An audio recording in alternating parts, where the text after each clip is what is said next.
नमस्कार। आज की हमारी क्लास है book keeping, accounting and accountancy से रिलेटेड, जिसमें हम इन टॉपिक्स के बारे में अच्छे से डिस्कस करेंगे।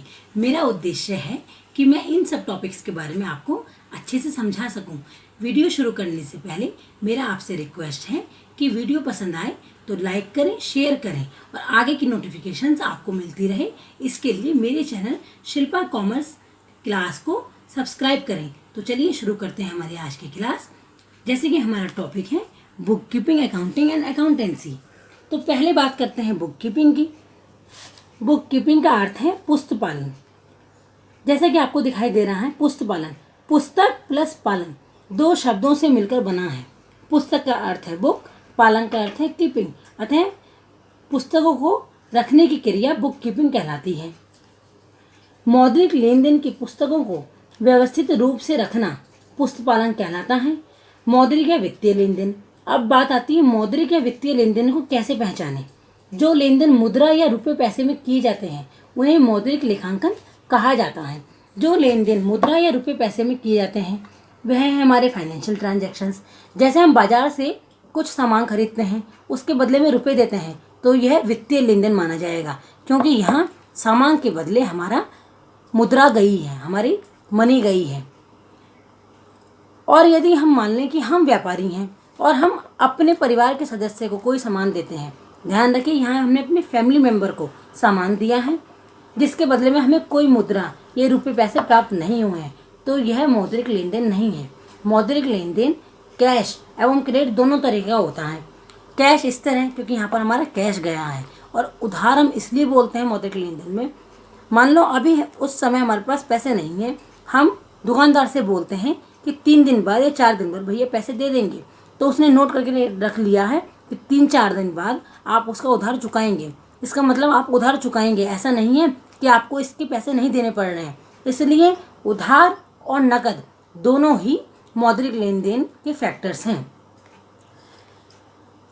अब आपको समझ में आ गया होगा कि मौद्रिक लेन देन की पुस्तकों के खाते को अच्छी तरह से रखना, व्यवस्थित रूप से बनाने की प्रक्रिया बुक कीपिंग है। बुक कीपिंग बहुत छोटा टॉपिक है। अब बात आती है अकाउंटिंग की। अकाउंटिंग का अर्थ है लेखांकन। जहां बुक कीपिंग खत्म होती है वहां से अकाउंटिंग की प्रक्रिया शुरू होती है। यह हम कह सकते हैं बुक कीपिंग अकाउंटिंग का ही पार्ट है। क्यों? क्योंकि फाइनेंशियल ट्रांजैक्शंस को व्यवस्थित रूप से रखने की प्रक्रिया बुक कीपिंग कहलाती है, और उन फाइनेंशियल ट्रांजैक्शंस को लिखने की प्रक्रिया अकाउंटिंग कहलाती है। अकाउंटिंग का अर्थ है लेखांकन। लेखांकन के नाम से ही पता चल रहा है लेखा करना या लिखना। यह वित्तीय सूचनाओं को पहचानने, मापने, लिखने, वर्गीकृत करने और संक्षिप्तीकरण करने की एक प्रक्रिया है। लेखांकन के अंतर्गत हम वित्तीय लेन देनों को व्यवस्थित रूप में लिख सकते हैं।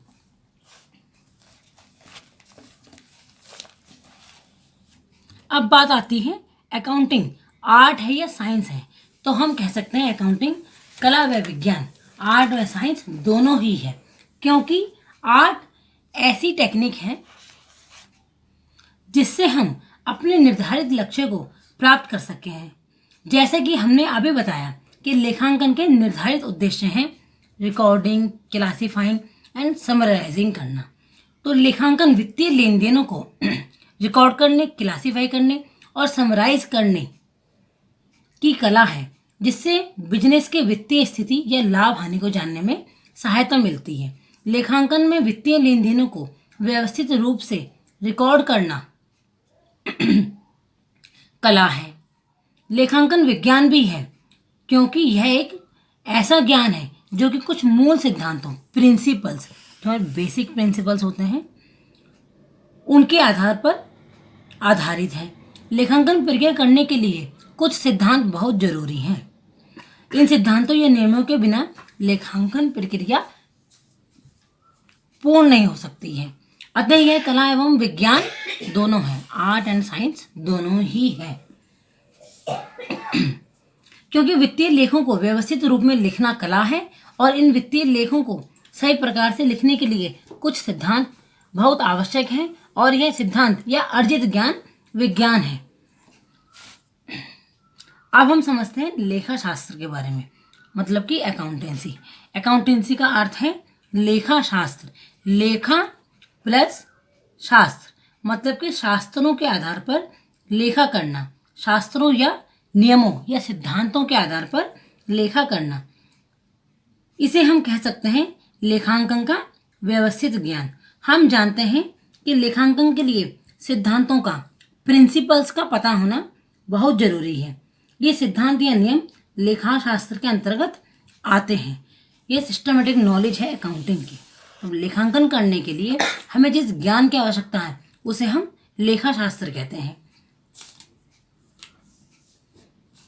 अकाउंटिंग हमें सिखाता है कि खातों की पुस्तक को कैसे बनाना है। How to maintain the books of account, कैसे हम खातों की पुस्तक बनाएं। How to summarise the accounting information, लेखांकन सूचनाओं को कैसे संक्षिप्त रूप में लिखना है। कम्युनिकेट इट टू यूजर्स, और यूजर्स को जो इसका प्रयोग कर रहे हैं या खाता बनाने वाले को कैसे समझाना है कि इन सिद्धांतों का प्रयोग कैसे करना है। लेखा शास्त्र के अंतर्गत दिए गए सिद्धांतों और नियमों का पालन करके लेखांकन प्रक्रिया की जा सकती है। इन सिद्धांतों और नियमों के बारे में हम नेक्स्ट क्लास में डिस्कस करेंगे कि कौन से प्रिंसिपल्स हैं। अब हम अकाउंटिंग और अकाउंटेंसी दोनों को सही से डिफाइन कर सकते हैं। पता लग गया होगा अकाउंटिंग क्या है और अकाउंटेंसी क्या है।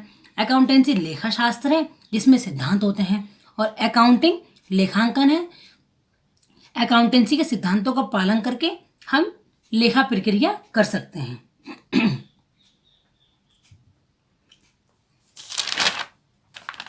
अब एक बार अकाउंटेंसी एंड अकाउंटिंग को हम समझ लेते हैं।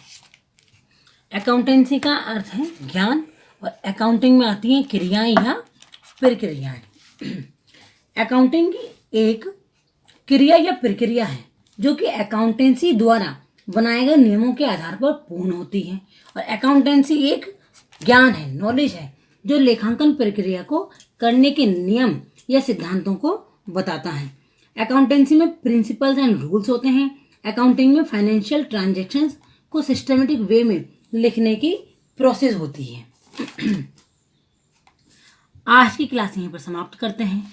आशा है कि अब आप सब book keeping, accounting and accountancy को अच्छे से समझ गए हैं। अगर इस टॉपिक से रिलेटेड कोई भी क्वेरी हो तो आप कमेंट बॉक्स में कमेंट करके सेंड कर सकते हैं। धन्यवाद।